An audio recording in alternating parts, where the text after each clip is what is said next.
भारतीय स्वतंत्रता दिन के 74वें वर्धापन दिन के मौके के ऊपर मैं आपको हार्दिक हार्दिक शुभकामनाएं देता हूं, बहुत बहुत मुबारकबाद पेश करता हूं। और शुरुआत में आपको ये बताना चाहता हूं कि इस 15 अगस्त के मौके के ऊपर हमने औरंगाबाद के आमखास मैदान के ऊपर एक बहुत ही भव्य मेडिकल कैंप का आयोजन किया गया है, जिसमें बहुत बड़े बड़े डॉक्टर्स उसमें शामिल होने वाले हैं, जिसमें आपको अलग अलग तरह की जितनी भी आप बीमारियां से जूझ रहे हैं, आपकी जो भी समस्या है, वो तमाम के एक्सपर्ट डॉक्टर्स वहां पर रहने वाले हैं। वहां पर मुफ्त में शुगर, यूरिन, सीबीसी के टेस्ट किए जाएंगे, ब्लड शुगर किया जाएगा। साथ ही साथ अगर ये मेडिकल कैंप के बाद अगर किसी को ऑपरेशन की ज़रूरत है तो उन्हें गवर्नमेंट की स्कीम के अंदर किस तरह से बिठाया जाता है उसके लिए भी मदद की जाएगी। तो मैं चाहूँगा कि जो भी लोग इसका फ़ायदा उठाना चाहते हैं वो कल आमखास मैदान में सुबह 10 बजे से लेकर शाम में 5 बजे तक वहाँ पर ज़रूर मौजूद रहे और इसका जो फ़ायदा है मेडिकल कैंप का वो ज़रूर उठाए। मेरा आज यहाँ पर लाइव करने का मकसद एक ये है कि हम कब तक मराठवाड़ा के ऊपर अन्याय सहते रहेंगे। मैंने पिछले बार जब एक पत्रकार परिषद लिया था तो उसमें ये बात बताया था कि औरंगाबाद को एक स्पोर्ट्स यूनिवर्सिटी सैंक्शन की गई थी, और ये स्पोर्ट्स यूनिवर्सिटी जो है ये तकरीबन 150 एकड़ के ऊपर बनाई जाने वाली थी। आप सोच सकते हैं कि कितना बड़ा प्रोजेक्ट ये रहा होता। और इसके लिए तो मीटिंग के अंदर चर्चा हुई थी, लेकिन हम मेरे कान के ऊपर ये बात आई थी कि इसको यहाँ से हटाने की कोशिशें तेज़ हो गई है। तो मैंने मीटिंग के अंदर जब ये मुद्दा पेश किया था तो मुझे ये आश्वासन दिया गया था, बल्कि ये कहा गया था कि 150 में से 135 एकड़ जगह जो है वो हमने ऑलरेडी फाइनल कर लिए है और बाकी 15 एकड़ भी हमको मिल जाएगी और ये स्पोर्ट्स यूनिवर्सिटी यहीं रहेगी करके। उस वक्त कुछ लोक प्रतिनिधियों ने मुझसे ये कहा था कि इतना क्यों नाराज हो रहे हैं, हम एक और स्पोर्ट्स यूनिवर्सिटी औरंगाबाद के लिए लेके आ जाएंगे करके। मैं उनको ये बताना चाह रहा हूँ कि स्पोर्ट्स यूनिवर्सिटी कोई कॉलेज नहीं होता है कि तुम भी खोल लो, हम भी खोल ले, इन्हों भी खोल लेते हैं, वो भी खोल लेते हैं करके। स्पोर्ट्स यूनिवर्सिटी किसी भी राज्य को सिर्फ एक ही मिलती है और वो हमको मिली थी। लेकिन बाद में ये पता चला, जो हमारा डर था वो सही साबित हुआ, ये यूनिवर्सिटी पूना को ट्रांसफर कर दी गई है। पूना के अंदर ऑलरेडी एक डेवलप्ड सिटी है। पूना के अंदर स्पोर्ट्स इंफ्रास्ट्रक्चर बालेवाड़ी के अंदर बहुत बेहतरीन बनाया गया है। करोड़ों रुपये कॉमनवेल्थ गेम्स के टाइम के ऊपर वहां पर खर्च किए गए हैं। औरंगाबाद और मराठवाड़ा के अंदर ऐसी कोई बहुत बड़ी स्पोर्टिंग फैसिलिटी यहाँ पर मौजूद नहीं है, और अगर स्पोर्ट्स यूनिवर्सिटी आती तो यकीनन मराठवाड़ा के बच्चों को इसका भरपूर फायदा होता।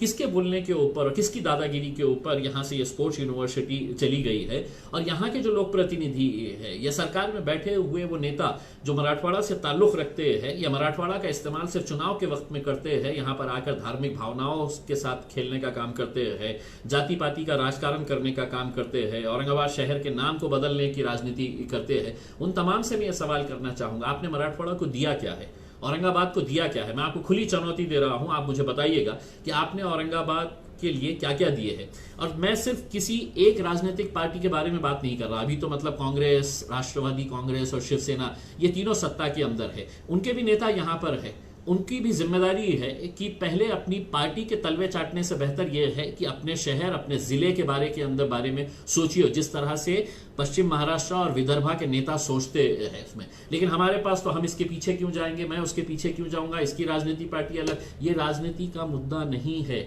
ये हमारे जिले के नौजवानों के भविष्य से ताल्लुक रखने वाला मुद्दा है, हमारे बच्चों के भविष्य से ताल्लुक रखने वाला मुद्दा है, और इसमें हम सबको एक साथ मिलकर आने की जरूरत है। अब सवाल ये पैदा होता है कि यूनिवर्सिटी गई कैसा है, किसके बोलने के ऊपर गई, इसको कोई ना कोई तो जवाब देना हमको चाहिए ना, या हम खामोश बैठ जाए। इससे पहले भी ऐसा हुआ है कि 2014 से 2019 के बीच जब मैं विधानसभा के अंदर था तो उस विधानसभा के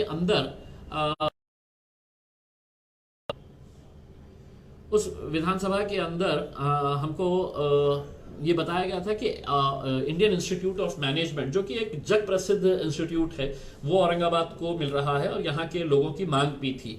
फिर उसके बाद एम्स के बारे में चर्चा हुई कि एम्स औरंगाबाद को आएगा करके, all India institute of medical sciences. पता चला कि उस वक्त के देवेंद्र फडणवीस साहब भारतीय जनता पार्टी के और शिवसेना की सरकार थी, ये दोनों ने मिलकर उसको नागपुर ट्रांसफर करवा दिए, और उस वक्त भी हमारे जो नेता थे वो खामोश बैठे रहे। मैं चीखता रहा असेंबली के अंदर और मेरे भाषण भी है। उस वक्त मुझे देवेंद्र फडणवीस साहब ने अपने भाषण के अंदर ये कहा कि हम इसके बदले में औरंगाबाद को international institute of architecture and planning देते हैं। मैंने खड़े रहकर उनसे ऑफ आर्किटेक्चर एंड प्लानिंग आप नागपुर को लेके चले जाइए, हमारे को इंडियन इंस्टीट्यूट ऑफ मैनेजमेंट आप हमारे को दे दीजिएगा करके। लेकिन उस वक्त भी हमारी 2% संस्थाएं जो है वो यहाँ से हटा दी गई और हम लोग खामोश तमाशाई बनकर देखते रहे। और अब जब ये स्पोर्ट्स यूनिवर्सिटी मिली तो उसको भी धीरे से यहाँ से खिसका लिया गया है और कोई इसके बारे में बोलने के लिए तैयार नहीं है। मैं लोगों से ये कहना चाहता हूँ, ये कोई राजनीति का मुद्दा नहीं है कि मैं इन तमाम लोगों के जितने भी कार्यकर्ता हैं उनको ये कहना चाहता हूं कि कभी ना कभी कहीं ना कहीं हमको अपने इस क्षेत्र के बारे में सोचना पड़ेगा। और वो सोचने के लिए हमको अगर इसी तरह का नाइंसाफी होते रही तो कहीं ना कहीं हमारा गुस्सा उन नेताओं के ऊपर दिखाना पड़ेगा कि जो हमारे साथ खिलवाड़ कर रहे हैं।